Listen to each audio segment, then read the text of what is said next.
listed companies ng kanilang mga kita for the quarter, no? For last quarter.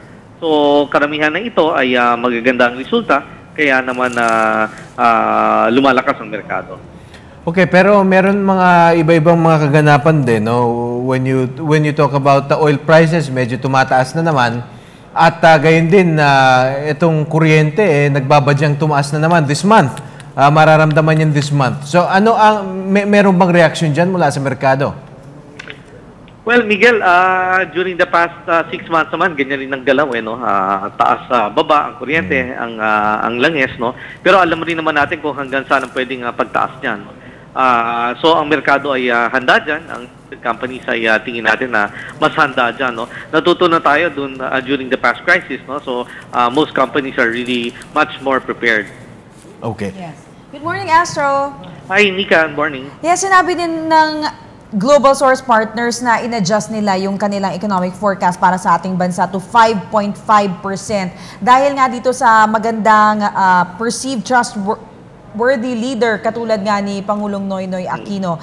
Nakakaranas din ba ng ganitong sigla ang ating merkado dahil napakataas ng trust ratings ng ating Pangulo? Well, isa yun, no?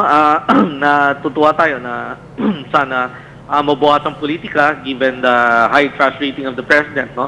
Hopefully, wala na masyadong politics and pinag-usapan talaga ekonomiya. Second would be talaga naman for the year, no? Matagal na nating sinasabi, even late last year, that we're expecting a better GDP growth, no? Economic growth for this year, no? Because of our own basic fundamentals, no?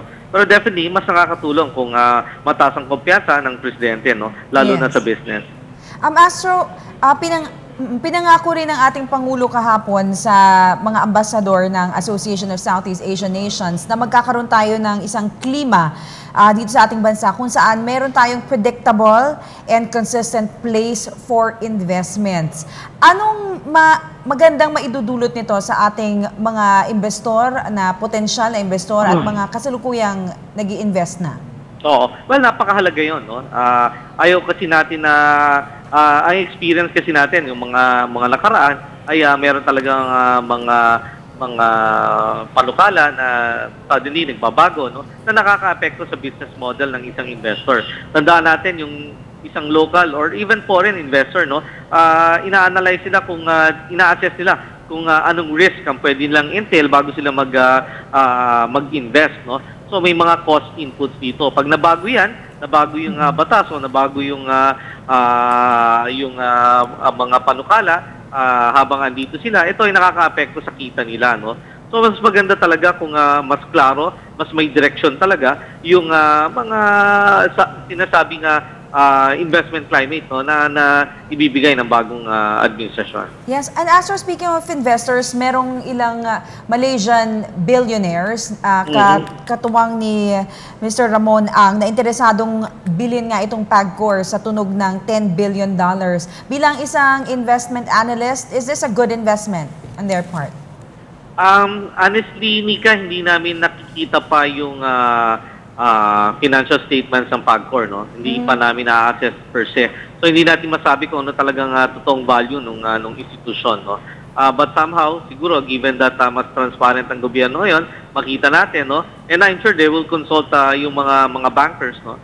Mga underwriters, so kung magkano ba talaga i-value itong PAGCOR na ito. Pero nag-agree rin tayo dun sa sabi ni President Noy, no, na mas maganda maayos muna niyang PAGCOR, no, para naman mas maging episyente at mas makakumaan tayo ng mas mataas na presyo. Thank you, Astro. Maraming salamat, Nika. Okay, yan po si Ginoong Astro Del Castillo, isang tanyag na investment analyst at kaibigan na rin ng Money Matters. Sa pagpapatuloy po ng ating balitaan, ipagbibili ng Aquino Administration ng 14 billion pesos na halaga ng bank gas na pag-aari ng Philippine National Oil Company or PNOC. Sasagawa pagbebenta sa sandaling maisaayos na ang tax issues tungkol dito.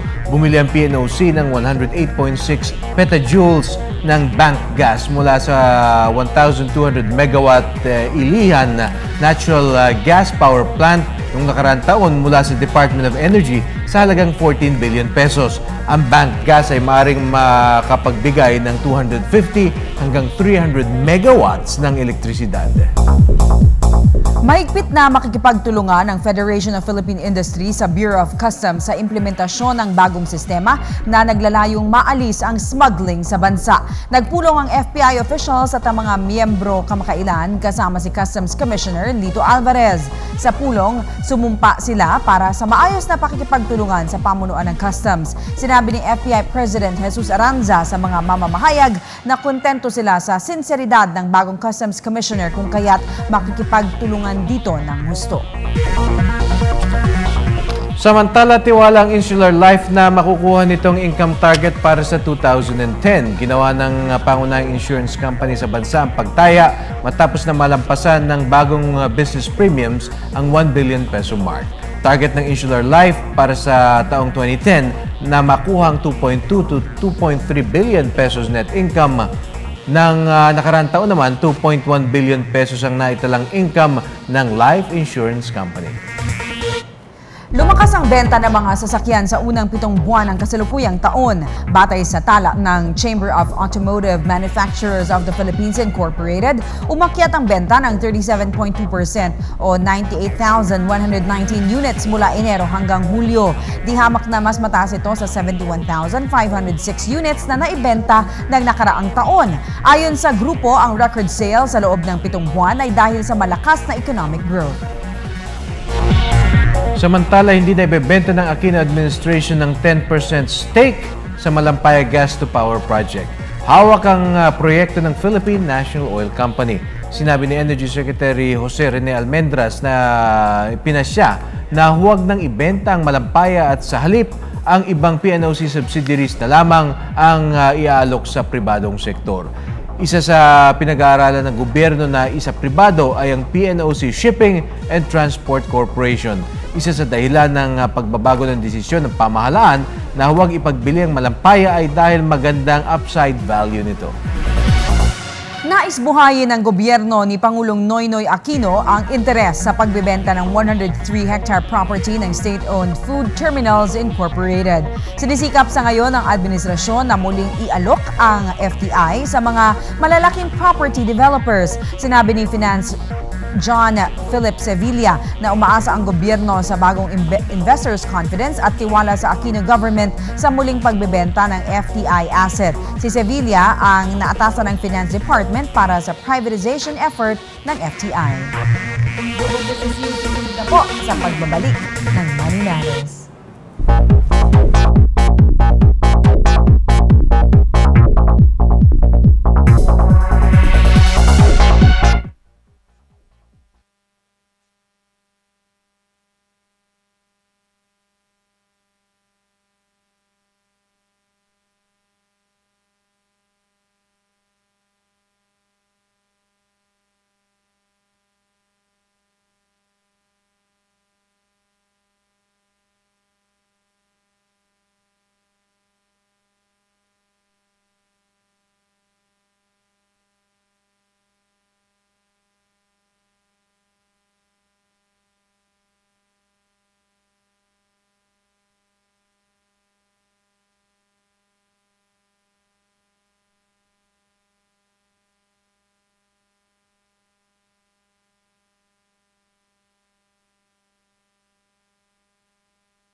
Para naman sa ating Global Business News, nagpakita ng interes ang kumpanyang Mahindra & Mahindra ng India na bilhin ang majority shares ng South Korean automaker na SsangYong. Ngayong araw ang huling submission ng bidding at ayon sa mga sources, desididong maglabas ng $400 million ang Mahindra para sa SsangYong. Ang SsangYong na nakailalim sa court-led restructuring program mula pa noong 2009 ay meron 6 pang bidders at 2 dito ay ang Renault, Nissan at ang Kolkata-based na Ruia Group. Kung magtatagumpay ang Mahindra sa pagbili ng nasabing automaking company, magkakaroon ng access ang Mahindra sa mga bagong teknolohiya na pwedeng gamitin sa kanilang bagong ilalabas na behikulong Scorpio sa Estados Unidos. Isang bansang Japan sa may malaking kontribusyon sa greenhouse effect sa mundo. Katunayan, 1.3 billion tons of greenhouse gases kada taon ang ine-emit nito. Sa Copenhagen Summit on Climate Change noong Disyembre, napagkasunduan sa nasabing pulong na maglalagay na lamang ng isang bilateral offset mechanism ang Japan para payagan silang panatilihin ang emissions. Sa isang industrialized country na katulad ng Japan, mahihirapan sila anyang alisin ang nasabing mga emissions pero nangako ito sa Climate Change Summit na babawasan nila ng 25% ang kanilang greenhouse emissions kung magbabawas din ang ilang bansa sa kanilang emissions. Ang bilateral offset mechanism ng Japan ay ang pag-export ng kanilang low-carbon technology at equipment sa ilang Asian countries. Ilan sa mga nakatanggap na ng offer na ito ng Japan ay ang Indonesia, Vietnam at Pilipinas. Nakaline up sa Japan ang pakikipag-usap naman sa mga bansang Thailand, Laos, Myanmar, China at Peru. Sa ginawang summit meeting ng climate change sa Copenhagen, target nilang pataasin ang global temperature ng 2.0 degrees Celsius o 3.6 degrees Fahrenheit. Samantala, nangako naman ng Japanese-based Apple na i-improve ang website warning sa users ng kanilang first-generation iPad Nano music player. Ang hakbang na ito ay ginawa ng Apple dahil sa sunod-sunod na report ng overheating incidents na nauwi sa pagkasunog ng nasabing music players. Katunayan, 4 na users nito ang inireport na nagkaroon ng mga minor burns dahil dito. Meron 1.8 million units ng iPad Nano models na naibenta sa Japan mula pa noong 2005. Naglagay na sa website sa Japanese unit tungkol sa problemang ito ng kanilang gadget. Nagrekomenda pa ang mga ito ng battery replacements pero hindi naging mabisa ang anunsyong ito kaya't marami pa rin ang hindi nakakaalam sa problema ng music player. Nangako ang Apple Japan na improve ang kanilang homepage para mas madali na itong makita at maintindihan ng users at makapagsagawa ng preventive measures. Maraming flights ang na-delay at nakansela sa Domodedovo International Airport sa Moscow matapos natakpan ito ng makapal na smog. Mahigit 2,000 pasahero ang na-stranded sa nasabing airport. Ang smog ay ang smoke and fog na nanggaling sa kumakalat na wildfire na ilang araw ding pinipilit na maapula ng mga autoridad dito. Ikinabahala ito ng mga Moscow authorities dahil sa epektong idudulot nito sa kalusugan ng mga residente. Patuloy naman ang operasyon sa pagpatay ng wildfire dahil sa pangambang abutan ng sunog ang ilan sa kanilang mga historical landmarks tulad ng Kremlin Towers at Stalin-era skyscrapers, gayon din ang main nuclear research facility ng kanilang bansa. Mga kaibigan, sa puntong ito, muli na po natin balikan ang mga tampok na balita ngayong araw na ito sa Money Matters. Global Debt Watcher Fitch pinanatili sa BB ang rating sa Pilipinas dahil sa strong rebound na ipinakita ng bansa noong 2009. 1.645 trillion peso budget sa susunod na taon, inaprubahan na ni Pangulong Benigno Aquino III. Sa Corporate News Social Security System, balak taasan ng 5% ang social protection expenditure sa susunod na taon. At sa Global Business News, kumpanyang Mahindra & Mahindra ng India interesadong bilhin ang majority shares ng South Korean automaker na SsangYong. Inyo pong natungayan ng mga sariwang balita sa larangan ng ekonomiya. Muli po tayo magkita-kita bukas araw ng Miyerkules sa parehong oras sa timpilan. Ako po ang inyong lingkod, si Miguel Hill. At ako naman po si Nika Cleofe Alihar. Sa ngalan ng lahat ng bumubuo sa programang ito, maraming salamat sa inyong pagtangkilik dito sa nag-iisang Money Matters.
Office of the Ombudsman, sigurado, kayong mga tiwali, bilang na ang oras ninyo. Mamaya naman, ang mga dapat asahan sa mga bagong hala na opisyal ng ating pamahalaan. Araw-araw na kalakaran sa buhay ng isang ordinaryong mamamayan.